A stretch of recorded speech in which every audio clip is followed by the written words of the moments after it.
O livre-arbítrio é uma das questões mais complexas e controversas da filosofia. De um lado, as pessoas geralmente acreditam que têm o poder de escolher suas ações e de determinar o seu próprio destino. No entanto, essa ideia de controle é apenas uma ilusão. A busca por compreensão é um processo complexo e desafiador. Ao longo do caminho, o indivíduo ele pode experimentar uma série de dificuldades e mudanças, que podem ser interpretadas como momentos de infelicidade. Durante este período de descontentamento, a pessoa pode acreditar que a felicidade está na busca pelo autoaperfeiçoamento. Dessa forma, a procura constante por desenvolvimento pessoal se torna uma meta, muitas vezes limitante e intangível, gerando ainda mais frustrações. Em vez de buscar controle, podemos reconhecer que as coisas simplesmente acontecem. Alterar nossa perspectiva poderia nos ajudar a compreender nossa verdadeira natureza, que é uma parte do universo maior. Os eventos que ocorrem no nosso corpo e mente são incontroláveis. Acreditar no contrário é estar fadado ao insucesso rumo à felicidade. Aprender e aceitar que o mecanismo corpo e mente está além do nosso controle é viver uma vida mais plena e satisfatória. Agora reflita comigo. O livre-arbítrio é visto como a capacidade de escolher entre diferentes caminhos. E essa perspectiva, ela é real. No entanto, as consequências dessas escolhas estão além de nós, ou seja, o que acontece a partir das nossas escolhas está fora do nosso controle. Então, qual a finalidade do livre-arbítrio? Perceba que neste contexto, a pretensa autoria das ações do eu é simplesmente uma miragem. Ela é ilusória. A verdadeira governança do livre-arbítrio permanece insuspeita, pois o próprio conceito de livre-arbítrio não existe, é uma ilusão. Isso é curioso, pois o ego, em sua busca pela liberdade, pela iluminação e pelo anseio por clareza, encontra-se impossibilitado de alcançá-los ao anular a sua própria existência. Se você se encontra associado ao ego, percebendo essas palavras enquanto enxerga o mundo através da lente de um organismo distinto, corpo e mente, essa conversa pode parecer notavelmente limitante. Ela parece desafiar não tanto o ato de escolher, mas a própria noção de liberdade. Neste momento, você vai se sentir confuso, pois aparentemente você foi o responsável por cada tomada de decisão ao longo do seu dia. No entanto, ao refletir, vai perceber que o que aconteceu a partir das suas escolhas estavam longe do seu controle. E então concluirá que nenhuma ação foi realmente desempenhada por você. E aí, outra questão surgirá. Se eu não sou o executor das minhas ações, então quem é? E a resposta é a sua consciência. Entender que os acontecimentos estão além do nosso controle, enquanto executamos nossas rotinas diárias comuns, constitui uma preparação ideal para a iluminação.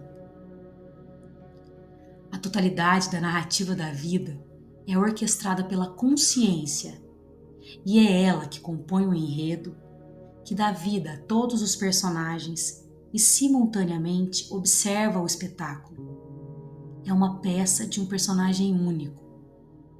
A divisão é a ausência de amor, e o amor é o desejo por união. A realidade é una, antes, durante e depois do engano da existência. O ego é uma ilusão que obscurece nossa compreensão da verdadeira liberdade. A liberdade é, em última análise, a libertação do conceito de autoria pessoal.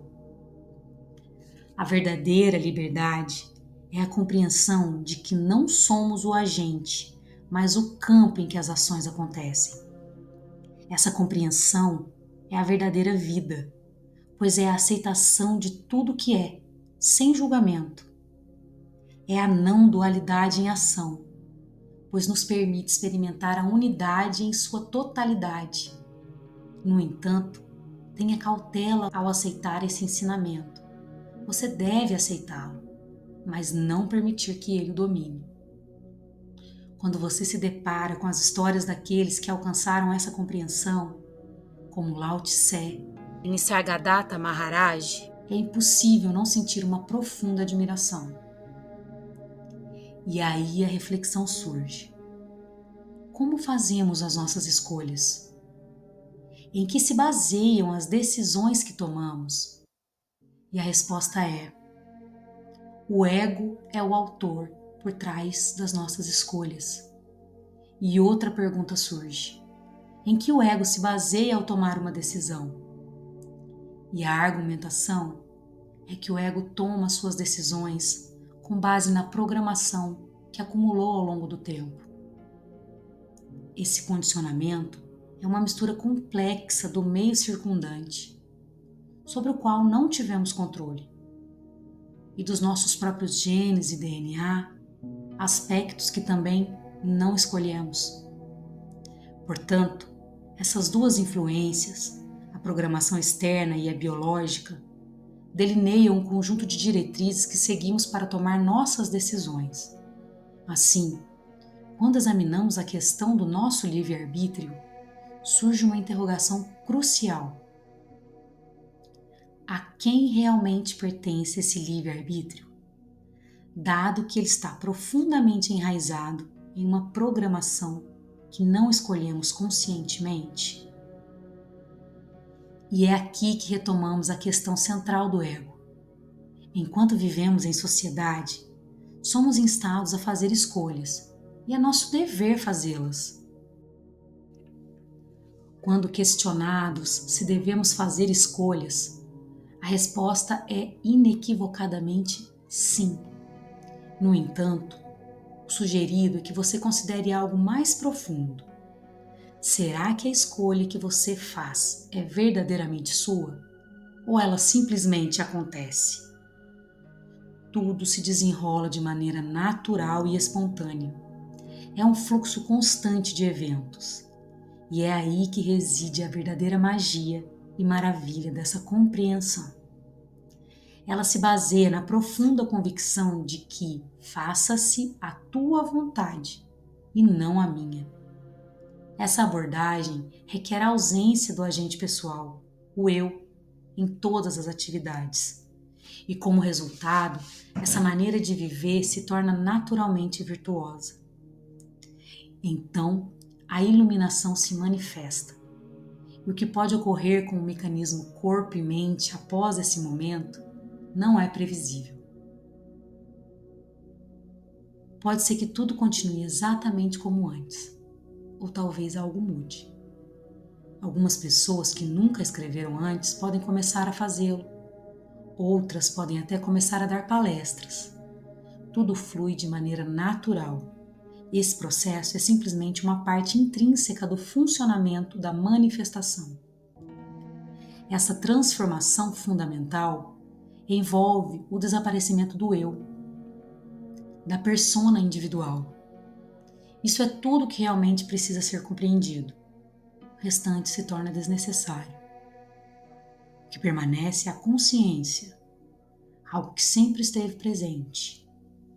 É a plataforma divina, a própria consciência, a totalidade, o verdadeiro sujeito uno, potencial infinito, Deus ou qualquer nome que se queira atribuir a isso.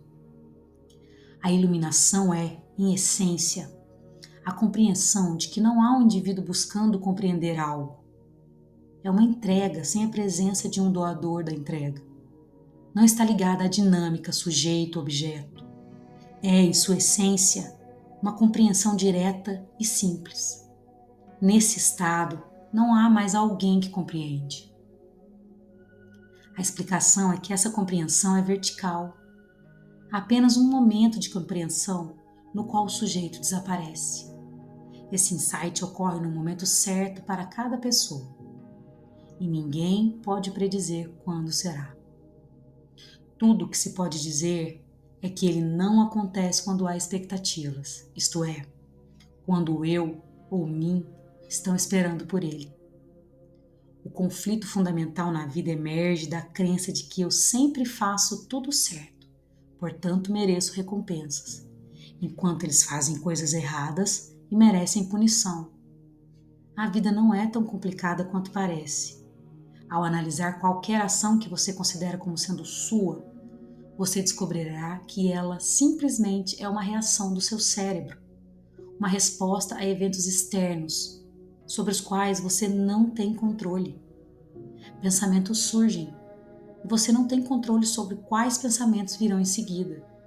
Coisas são vistas, ouvidas, provadas, cheiradas ou tocadas, e você não tem controle sobre o que será percebido em seguida. Todas essas experiências ocorrem sem que você tenha controle sobre elas. Mas como isso acontece? Acontece que o cérebro age ao que foi pensado, visto, ouvido, sentido ou tocado. A reação mental é o que normalmente chamamos de minha ação, mas, na realidade, isso é apenas um conceito.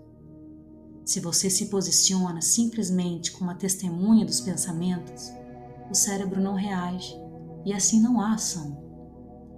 Isso reflete o conceito muçulmano de Inshallah, a vontade de Deus agindo através de uma pessoa, ou as palavras de Buda, de que eventos acontecem e ações são realizadas, mas não há um indivíduo que age. Em resumo, tudo pode ser dito em uma única frase: que seja feita a vossa vontade.